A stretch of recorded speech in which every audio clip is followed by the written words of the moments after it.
Come on in. We've been expecting you. We know you're watching this video on our website or YouTube channel because you want to know the exact steps on how to rush apostille this type of document as fast and as easily as possible. So buckle up, and here we go.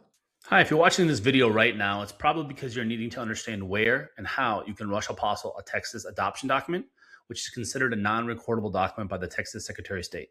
What will it cost? What is the current turnaround and processing times? And what are the exact steps that you need to follow to place a Texas Apostille order with us? First, all documents classified by the Texas Secretary of State as non-recordable documents, like a Texas adoption document, cannot be emailed or faxed to us by you to Apostille. But there is one exception to this that we'll go over in a minute.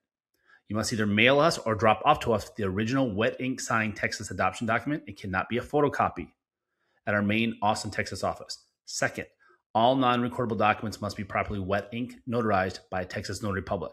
No other state or country can be used. Then you, a lawyer or a Texas notary, must include or attach on your non-recordable document either this Texas notary jurat or acknowledgement text as shown here.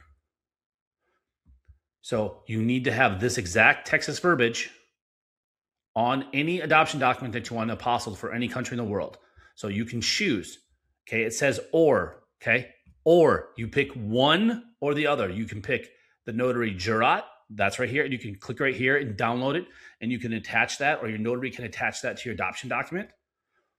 Or, okay, if you don't want to do the jurat, or the lawyer you have doing your adoption paperwork doesn't want to do that, you can use the notary acknowledgement, which is this long one. Now, most people don't do that because you can see it's a lot longer, and you can just click right here, and you can download this right here, and then you can attach that to your document.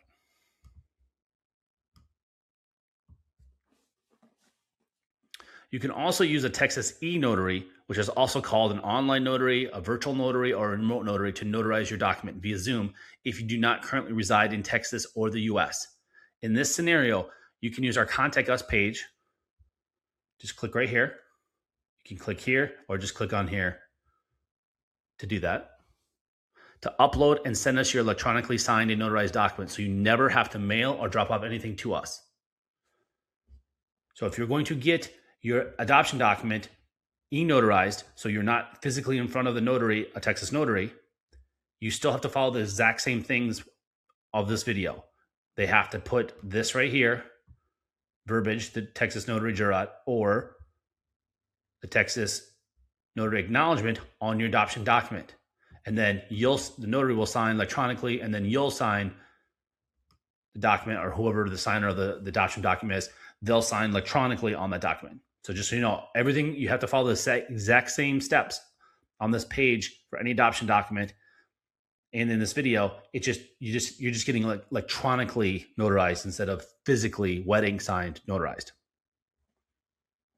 On our Texas Apostille order form page that you can access by clicking on the order form button at the very bottom of this page, you'll need to complete the online Texas Apostille order form, then print it out, and then drop it off or mail it to us along with a prepaid return FedEx or UPS shipping label, so we can mail all your documents back to you or to whomever in the world you want.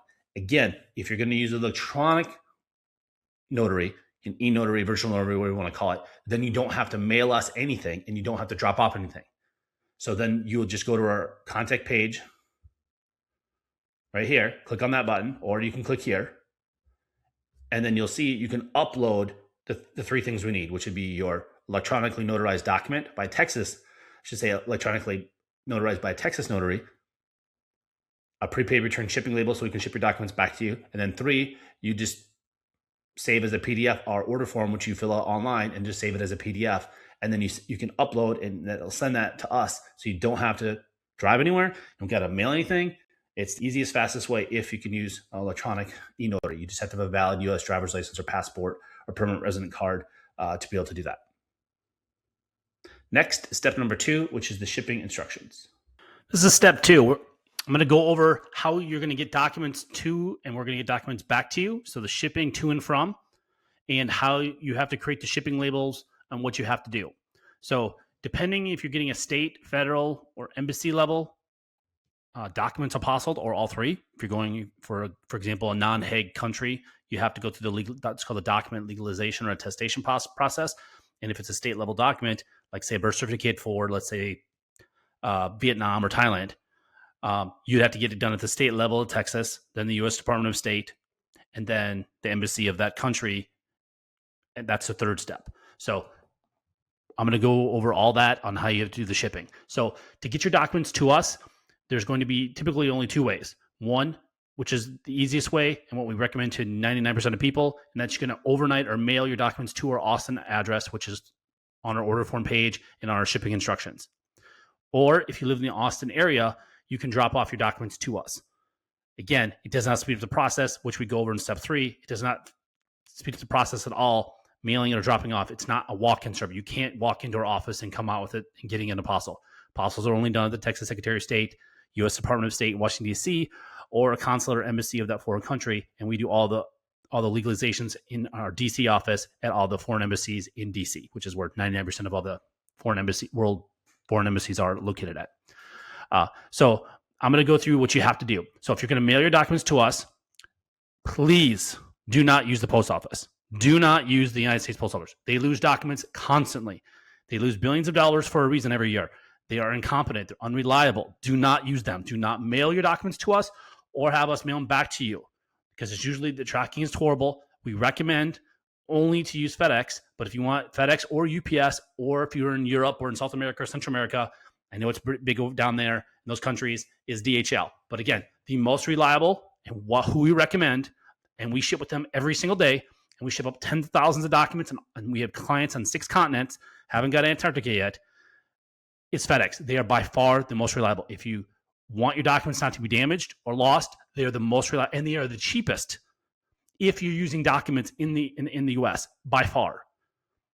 And I'll give you an example. We ship to our DC office from Austin, Texas. So the middle of Texas, all the way as far as you can possibly go across the country until the Atlantic Ocean to Washington, D.C. It costs us $10.95 to 2-day FedEx a document to our DC office. If we use UPS, same turnaround time, it's over $40. If we use the post office, it's over $20. It's like $23. It's over twice. So if you're using documents, FedEx is so much cheaper than using UPS and the post office for that matter, if you're doing it fast within overnight or 2 days. Most people don't realize that's only if you use the FedEx One option. And our video on our shipping pages, they're going to go through that.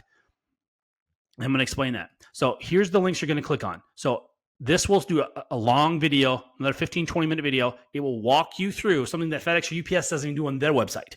We have screenshots and a video walking through the screenshots on how you can create a prepaid return shipping label on FedEx.com or UPS.com from anywhere in the world. So I don't care where you live in the world, you can go online and you can create a prepaid shipping label, and then you can print that out and mail that to us, or you can download it and email the PDF that they give you. It's only a PDF. You cannot give us shipping labels in a Word document or a GIF or a JPEG or whatever it is. You need the original PDF that both UPS and FedEx will give you.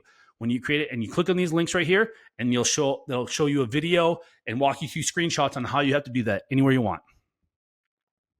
Okay. And then if you're doing internationally, you have to do what's usually called a customs invoice or customs receipt that you have to do. You click on these ones, this one for FedEx and this one for UPS, and we already have a pre-filled out for you template that you just got to fill out and then sign your name and date and put the date on it. That's it. It's already done for you. Again, depending on the country, they don't normally need this, but we always do it just in case. We tell you to do it if you're shipping internationally, if you're shipping your document from the US to another country. For example, Mexico doesn't really care that much, but you can do it anyways, but they don't really care with FedEx. But a lot of the other countries in the world, to get through customs, you're going to make sure you're going to want to have that. Okay. And then the other big thing is you cannot put our name on the shipping label. Let me repeat myself.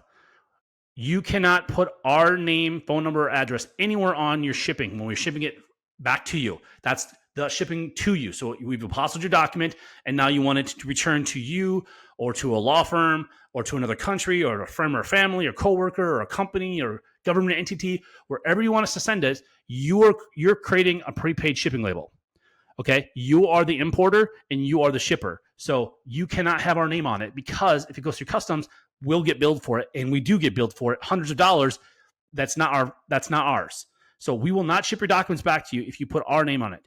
Okay, think of it like a envelope that you're mailing to somebody. In the upper left-hand corner in the United States, you put the return sender, meaning if the address you send it to it's a wrong address or the post office can't deliver it, they're going to return that mail to you. That's what we're asking for. You just can't put our address on there. You have to put any address. It doesn't matter what it is. You can put your friend, family member, coworker, a business. It doesn't matter. You just can't put our information on there. Again, you can just put yours. That's what people do. You can put your address as the to and the from. So, for example, you're shipping it. You want it shipped back to Europe, let's say. You have a friend or family member in the U.S. You can just use their address. Again, this is only if your document gets returned to you. They need an address to send it back to. Or if it goes through customs, they have to have an address to bill someone if you didn't pay the customs or whatever. Again, it doesn't really matter. You just can't put our address on it. It's real simple. And then again, both of these, you click on this, we'll go through what that means on how to do it. When you get to the FedEx or UPS, when you're online doing it, they'll ask, where is it getting sent from? Where you just can't put our address or phone number on there. It's very simple. People do it every day. People say we can't do it. Yes, you can. You're just not doing it right. Just follow our directions. Do it online. Don't walk into FedEx or UPS store to try to do this because a lot of times those people don't know what they're talking about. You can just do it online. We have it done every single day from every country in the world. You can create the label online, not using our address. Because again, you are creating the label online and you are paying for it, not us. We are just simply dropping it off at FedEx or UPS or DHL for you. So you cannot put our address because then we, technically, in the eyes of FedEx or UPS or DHL, we are the importer then. We are the shipper. Do you see that all the liability, the legal liability falls onto our company and we don't, our legal policy, our company policy, we can't have that. So do not put our address on the shipping labels. Very important. Because we will not ship it 100%. We will not ship it back. We will contact you and say you have to send us a new shipping label. If you have it on there for international orders, our address and phone number and name cannot be on, specifically if it's going for international, we will not ship it back. So very important, if you're on a time crunch and you need these documents back, that's going to delay it potentially days for you to get us a new label and us contacting you. So please follow these directions and do not put our name or address or phone number on the prepaid shipping label. So yeah, that's basically it on shipping. It's, again, very simple. You just give us, again, if you're going to drop off documents to us, make sure you can also drop off to us, and then you can also give us a prepaid shipping label and we'll ship them back to you. So you drop them off, you don't mail them to us, but you drop them off to us, but you want to mail them back to you. A lot of people do that as well. So you go online, create your shipping label, and when you drive to our Austin locations, you drop off your documents, and then, the same day, the next day, 2 days, as we go over in step 3, how long it takes the Secretary of State to issue them, or the federal government, or the embassy, then we'll ship it back to you. So that's about it. Thanks. This is step 3. I'm going to go over the current pricing that we have, and if you're going to drop off documents to us, and our turnaround times that are as of today, November 30th, 2025. So if you're going to drop off documents to us, what you're going to need to do is you're going to need to print off our order form that you do online, which you're going to click down here, right here. By clicking this, you'll go to our order form page, and that's what you're going to fill out online and then print it out. And there's another video there that will go through how to fill out the order form and all that stuff. So if you're going to mail your documents to us, which is what most people do, you print out our order form, and then you send that along with your documents like we state in step 2, you send it to us. If you're going to drop off your documents to us in person, which does not speed up the process, and I'm going to go over that, if you're going to drop it off in our Austin office, which is the only location, not Houston, not Dallas, only our Austin office, you can drop it off, your documents. So if you live in the Austin area, you need to print off our order form and then bring that in along with your documents. And then I'm going to go over right now our cutoff times. So for same day service, what that means is we're going to file your legal documents with the Texas Secretary of State if we get your documents by 12 p.m. Central Standard Time, Monday through Friday, excluding any major federal or state holidays. So whenever the Secretary of State is open, and they're actually closed more days than just the federal and state, like for 4th of July this year, they closed the Monday after 4th of July. That wasn't a federal holiday. And they closed this week Wednesday before Thanksgiving, and that's not a federal holiday. Or Black Friday, they are closed as well. That's not a federal holiday, but they are closed. So they're closed for 3 days this week, and they'll be closed for 3 days for Christmas. They've already announced the day before Christmas Eve Day. So Christmas Eve Day, which is not a federal holiday. So whenever they're closed, we cannot file your document. Just make sure you know that, so you're aware with the turnaround times. No company can file your documents unless the Secretary of State is open. So I just want to be clear about that. So if we get your documents by 12 o'clock Central Standard Time, Monday through Friday when they're open, we are going to guarantee if we get them by 12 o'clock, we are going to file them with the state of Texas. Then, depending on their turnaround times, they change. We don't control this. No company, no person controls how fast they're going to turn them around. As of right now, and we change this every single month. Like right now, in a few hours, this is going to change to December 2025.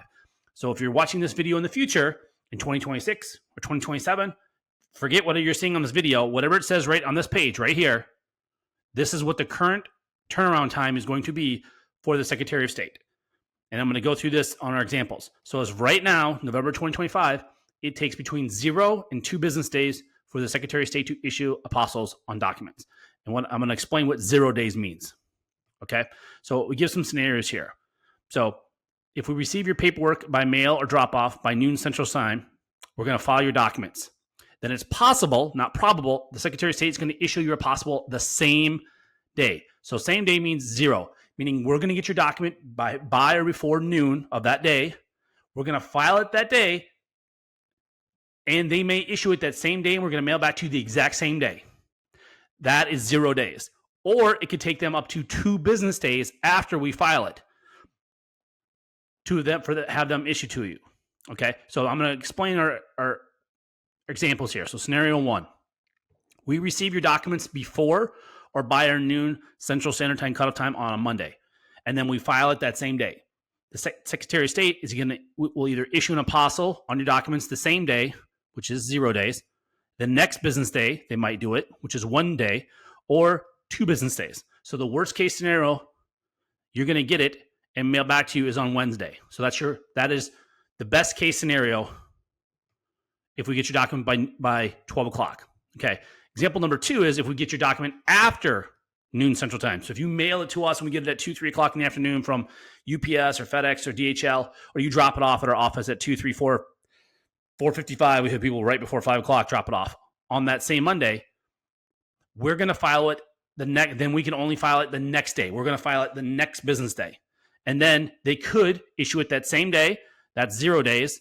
They might issue it the next business day, 1 day, or 2 business days. So worst case scenario, we can pick it up and mail it back to you on that Thursday. So again, both scenarios, if we get your document on a Monday, we get it before noon or after noon, it's going to be Wednesday or Thursday. So again, the absolute worst case, unless there's a zombie apocalypse or an orc uprising or alien invasion, if you do it on Monday, it's going to be mailed back to you on Thursday. Worst case, best case, it can be mailed back to you on Monday. So just to go through that. And I cannot stress this enough. If you're traveling to our main office in Austin, dropping off your documents instead of mailing to you does not speed up the process. It doesn't matter if we get them by drop off or by mail before noon or after, it's going to be the same turnaround time. Too many people, they don't read our website, they don't contact us, and they show up thinking it's going to be done the same day. And that's not possible because it's Secretary of State. It's up to them. They are going to decide if they're going to issue it the same day, next day, or 2 days. So please, unless you live in the Austin area, it does not speed up the process. Just overnight your documents to us, like we say in step 2, how to do it. Okay. And then these prices are as of today. These might change next year in 2026 or 2027 or 2028, whenever you're watching this video. But don't go by what this video says. Go by what this is saying right here. Whatever this says right here, whatever it says right here at this time, that's the current pricing.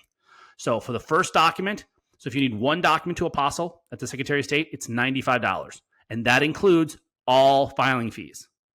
So you don't write us a check or money order, a cashier's check. You don't send us money for the state filing fee. And you do not do the paperwork. You don't send us the state form. We have our own forms, and we pay the filing fee. So it's just $95. That's it. There's no tax. It's just $95 flat. That's all you call. And then if it's multiple, it's discounted. And this is just an easy little chart for you. If it's 1 document, it's $95. If it's 2 documents, you need apostille, and this is at the same time, it's $170, 3, $245, so and so and so and so. So that's just the current pricing all the way. We just have it. And again, any additional documents are $75 each. And then when you're ready to order, you just click this button, and that's going to take you to our order form page for Texas Apostles. And again, this is only for Texas. This isn't for federal pricing or corporate pricing, Texas corporate pricing for corporate documents to Apostle or embassy fees. This is specifically only for Texas Secretary of State and Texas documents. So documents that are notarized by Texas Notary or documents that were issued from a Texas entity, city, state, county, or state government, like a Texas birth certificate, death certificate, marriage license, divorce decree, criminal records, checks, driver's license, power attorneys, stuff like that. So that's step 3. Thanks.